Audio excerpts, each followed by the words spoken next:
లోనే ఒక interesting topic చూడబోతున్నాము. వెనక బ్యాక్గ్రౌండ్లో వర్షం బ్యాక్గ్రౌండ్.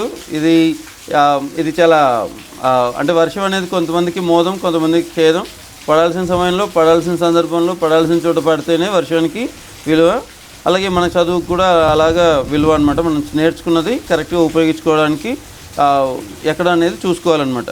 సరే, మనం ప్రాథమిక హక్కులు అనే టాపిక్లో ఉన్నాము. ప్రాథమిక హక్కులు అనే టాపిక్లో భారత రాజ్యాంగంలో ఎన్నో భాగంలో ప్రాథమిక హక్కులు అనే టాపిక్ ఉంది. 43 భాగం, 1వ భాగమా, 2వ భాగమా, 3, 4, 5, 6, 7. ఓకే. ఏ రాజ్యాంగ ప్రకరణ నుంచి ఏ రాజ్యాంగ ప్రకరణ వరకు ఇది ఉంది? 12 నుంచి 35 వరకు. ఓకే. ఏ రాజ్యాంగం స్ఫూర్తితో వీటిని ఏర్పాటు చేశారు?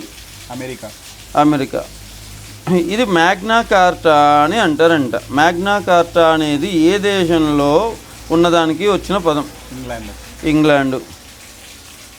ఈ తర్వాత మన ఎన్ని ప్రాథమిక హక్కులు ఉన్నాయి రాజ్యాంగం వచ్చినప్పుడు? 7. ఇప్పుడు 6. మిగిలింది ఏంటి? ఎందుకు పోయింది అది? అది ఆస్తి హక్కు. దాన్ని 44 రాజ్యాంగ సవరణ ద్వారా తీసేశారు. ఓకే. ఇప్పుడు ఆస్తి హక్కు అనేది ఎలాంటి హక్కు? రాజ్యాంగ హక్కు కాదు. సరే, మరి ఎలాంటి హక్కు? చట్టబద్ధమైన హక్కు. తర్వాత ఇందులో మనకు భారతీయులకు మాత్రమే వర్తించే హక్కులు ఏవి? విదేశీయులకు రావు. 15 అంటే విద్యలో రిజర్వేషన్లు. 16 అంటే ఉద్యోగాల్లో రిజర్వేషన్లు. అంటే ఓవరాల్గా చాలా డీల్ చేస్తుంది. మనం రఫ్గా గుర్తుపెట్టుకునే పద్ధతి అన్నమాట. 19 అంటే ఏదైనా పార్టీలు ఏర్పాటు చేసుకునే లేదా పేపర్లు ఏర్పాటు చేసుకునే స్వేచ్ఛ. 29, 30 గుర్తుంటాయి. ఎప్పుడు మనకు కన్ఫ్యూజ్ అయ్యేది 15, 16, 19. తర్వాత ఇందులో నెగిటివ్ ఉన్నాయి, పాజిటివ్ ఉన్నాయి. ఎమర్జెన్సీ టైంలో కూడా సస్పెండ్ చేయకూడని, యాక్చువల్గా సస్పెన్షన్ అంటే ఎమర్జెన్సీ అంటూ విధించారంటే ప్రాథమిక హక్కులన్నింటినీ కూడా రద్దు చేయొచ్చు, ఒక 2 తప్ప. ఏంటవి? 21. తర్వాత 19వ ప్రకరణలోని 6 స్వేచ్ఛలు కొన్ని సందర్భాల్లోనే రద్దు అవుతాయి, ఎమర్జెన్సీ ఉన్నా సరే. ఏ ఎమర్జెన్సీలో అవి? నేషనల్ ఎమర్జెన్సీలో ఉన్నాయి. ఎలాంటి కండిషన్స్లో? వార్ దగ్గర మాత్రమే సస్పెండ్ చేస్తారు. సాయుధ తిరుగుబాటు అట్లాంటివి అయితే సస్పెండ్ చేయరు. సాయుధ తిరుగుబాటు అనే మాట ఇప్పుడు ఉంది అసలు రాజ్యాంగంలో? లేదు, తీసేశారనమాట. అంతరంగ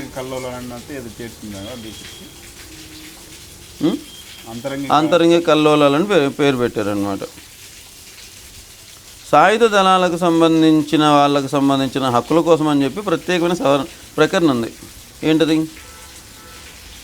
32, 33, 34, 35, 33.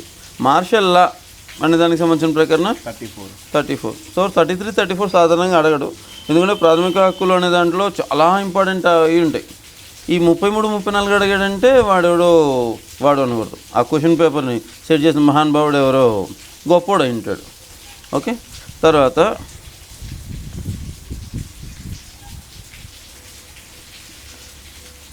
ప్రాథమిక హక్కుల్ని అమలు చేయడానికి కొన్ని నేరుగా అమల్లోకి వస్తాయి, కొన్నిటికి శాసనాలు కావాలి. ఆ శాసనాలు రాష్ట్ర ప్రభుత్వాలు చేయొచ్చా? చేయకూడదు. మరి వాడికి కావాలంటే ఎవరిని అడగాలి, ఏం చేయాలి? రాష్ట్రపతిని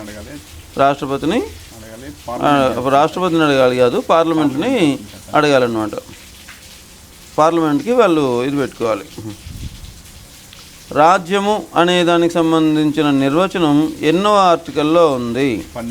12. ఇక రాజ్యము అనే దాంట్లో ఏమేమి వస్తుందో అన్నీ ఉంటాయి. గవర్నమెంట్ హ్యాండ్ ఉన్న ప్రతిదీ రాజ్యమే. కాకపోతే ఇంత ప్రత్యేకమైన డెఫినేషన్ ఎందుకు వస్తుందంటే ప్రాథమిక హక్కుల్ని ఇంప్లిమెంట్ చేయాలంటే కొన్ని స్టేట్కి అగైనెస్ట్గా పనిచేసేవి ఉంటాయి. వ్యక్తిని కాపాడడానికి, వ్యవస్థ నుంచి వ్యక్తిని కాపాడడానికి కొన్ని ఉంటాయి. సరే, మనకైతే రాజ్యము అనే దానికి సంబంధించిన డెఫినేషన్ సబ్జెక్టివ్ టైప్లో ఇంపార్టెంట్, ఆబ్జెక్టివ్ టైప్లో కాదు.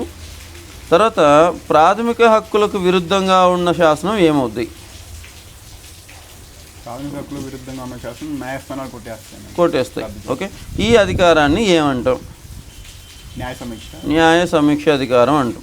న్యాయ సమీక్ష అనే పేరు, జ్యుడిషియల్ రివ్యూ అనే పేరు మన దగ్గర ఏ ఆర్టికల్లో ఉంది? ఆర్టికల్ 13లో ఆ పేరే లేదు, బట్ ఆర్టికల్ 13 ప్రకారం ఈ ఉంటుందన్నమాట. సరే, ఇప్పుడు సుప్రీంకోర్టులో ఎన్నో అధికరణ ప్రాథమిక హక్కుల్ని కాపాడాలి అనే ఒక స్పెషల్ రూల్ ఉంటుంది. అది గుండెకాయ వంటిది అని కూడా చెప్పాడు అంబేద్కర్. 32 ఓకే. అదే హైకోర్టుకి అయితే 226.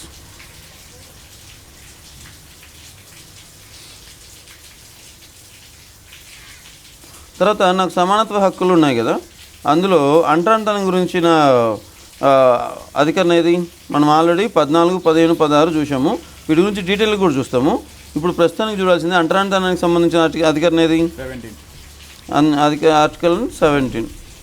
బిరుదులకు సంబంధించిన రద్దు 18. ఆర్టికల్స్ అన్నీ ఒక చోట రాసుకొని ఓ దగ్గర ప్రాథమిక హక్కులు ఇట్లాంటివన్నీ కూడా సెపరేట్గా బట్టి కొట్టాలి. బట్టి కొట్టేసే కాబట్టి ప్రాబ్లం లేదు.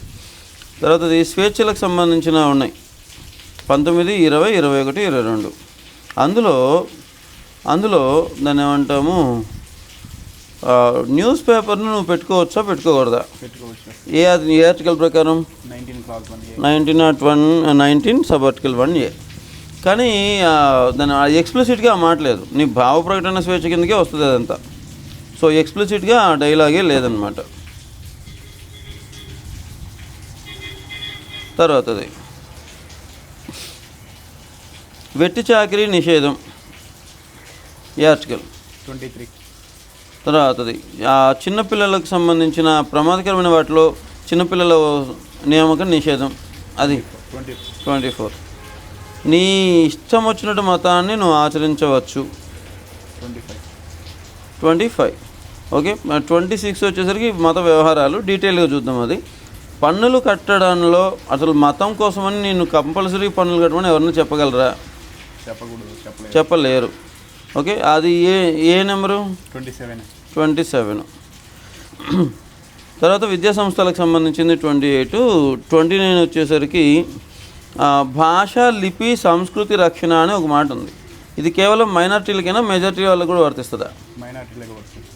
మెజారిటీ వాళ్ళకు కూడా వర్తిస్తుంది. ఎవరి భాషను వాళ్ళు కాపాడుకోవచ్చు, ఎవరి లిపిని వాళ్ళు కాపాడుకోవచ్చు, ఎవరి కల్చర్ని వాళ్ళు కాపాడుకోవచ్చు. విద్యా సంస్థలు ఏర్పరచుకోవడానికి అని చెప్పేసి మైనార్టీలకు ఒక ప్రత్యేకమైన ఆర్టికల్ ఉంది, 30. ఆర్టికల్ 30. మ్యాండమస్ అనే పేరు విన్నావా? ఏంటది? కమాండ్, మేము ఆదేశిస్తున్నాం. ఓకే. వీ కమాండ్ అని అర్థం వస్తుంది. ఇవి రాజ్యాంగంలోని ఏ ఆర్టికల్ కిందకి వస్తాయి?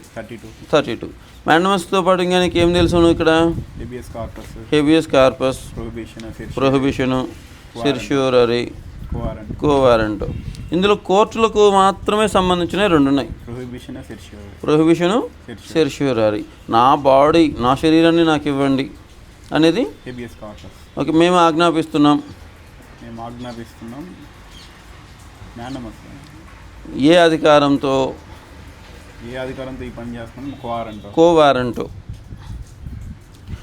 వీటి కోసం డైరెక్ట్గా మనం సుప్రీంకోర్టుకి వెళ్ళొచ్చు. తర్వాత విదేశీయులు, స్వదేశీయుల గురించి మనం చూసాం. ఇప్పుడు మనం సమానత్వ హక్కు దగ్గరికి వెళ్దాం. ఆర్టికల్ 14లో సమానత్వ హక్కు గురించి ఉంది.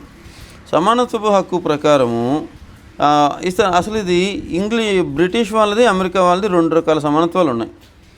ఒకటేమో చట్టం ముందు సమానత్వం, ఇంకోటేమో చట్టం వల్ల జరిగే సమాన రక్షణ. ఇందులో ఏది బ్రిటిష్ కాన్సెప్టు? చట్టం ముందు సమానత్వం. ఇది నెగిటివ్ కాన్సెప్టా, పాజిటివ్ కాన్సెప్టా? నెగిటివ్ అంటే చెడు అంటే అగైనెస్ట్ అనమాట. నెగిటివ్ ఎలా చెప్పాలంటే ఫలానా వాళ్ళని చేయొద్దు ఇది అని చెప్తుంది అనమాట. నెగిటివ్ కాన్సెప్ట్ ఉన్నది. దాని అర్థం ఏంటంటే చట్టం ముందు నువ్వు ఫలానా కులమా, ఫలానా మతమా, ఫలానా పుట్టుక, ఫలానా డబ్బున్నోడివా, ఇవన్నీ సంబంధం లేదనమాట. నువ్వు ఎంత తోడువైనా సరే, సుప్రీంకోర్టు మాట చెప్తుంది, నువ్వు ఎంత పెద్దోడువైనా న్యాయం యొక్క చెయ్యి నీ తలకంటే ఇంకొంచెం పెద్దగా ఉంటుంది అని చెప్తుంది అనమాట. సో దానికి డబ్బున్నోడు, పేదోడు అనే ఎవరు కూడా అతిథులు కాదు. ఓకే. ఇంక రెండోది వచ్చేసరికి చట్టం వల్ల సమాన రక్షణ అంటే ఏంటి? ఎవరి మీద విచక్షణ లేదా వివక్ష చూపించకూడదు. కానీ హేతుబద్ధంగా ఏదైనా వర్గీకరణ చేస్తే ఆ వర్గీకరణ వర్తిస్తుందా, అప్లై అవుద్దా? లాజికల్గా వర్గీకరణ అప్లై అవుద్ది. ఇప్పుడు సమన్యాయము అనే భావన ఒక ఆయన ప్రతిపాదించాడు అని ఇందులో ఉంది. యాక్చువల్గా సమన్యాయం అనేది మనకు మొదటి నుంచి ఉంది. సత్యం, శివం, సుందరం అని ఒకటి ఉంటుంది. శివం అంటే జస్టిస్. జస్టిస్ అనే పదానికే అర్థం ఇదనమాట. ఎప్పుడు జస్టిస్ అనే ఇది ఋతము అనే దాన్ని ఫాలో అవుద్ది. ఋతము అంటే order, world order, cosmic world order ఋతము. ఋతమును ఫాలో అయ్యేది ధర్మము. ఓకే, ధర్మము అంటే ధరణితి ధర్మ అంటాం. ఎవరి పని వాళ్ళు చేయాలి. దానికి అలాట్ చేసిన వర్క్స్ ఉంటాయి. భూమి అయితే తిరుగుద్ది, నిప్పు అయితే కాలుతుంది, ఇలాంటివి అనమాట. మనుషులకు కూడా అంతే, కొన్ని ధర్మాలు ఉంటాయి అన్నమాట. జంతువుల ధర్మాలు తప్పవు, ప్రకృతి ధర్మాలు తప్పదు. ధర్మాలు తప్పితే ప్రళయాలు వస్తాయి. కానీ మనుషులు మాత్రం ధర్మం తప్పుతూ నడుస్తుంటారనమాట.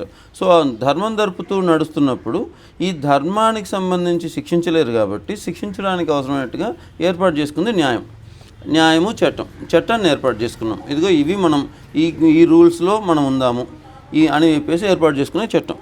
ఈ చట్టం ప్రకారం జరగాలి అనేది న్యాయం అన్నమాట. అన్యాయం జరిగితే సరిదిద్దాల్సిన బాధ్యత జనాలకు ఉంటుంది అనమాట. సో ఇవన్నీ కూడా మనకి ఫస్ట్ నుంచి ఉన్నాయి. కానీ బ్రిటిష్ కాన్సెప్ట్ అనమాట సమన్యాయము అని. ఒక ఆయన ప్రతిపాదిస్తాడు, ఈక్వల్ జస్టిస్. ఎవరది? ఏవి డైసీ. కొంచెం గట్టిగా చెప్పు. ఇప్పుడు ప్రతిదీ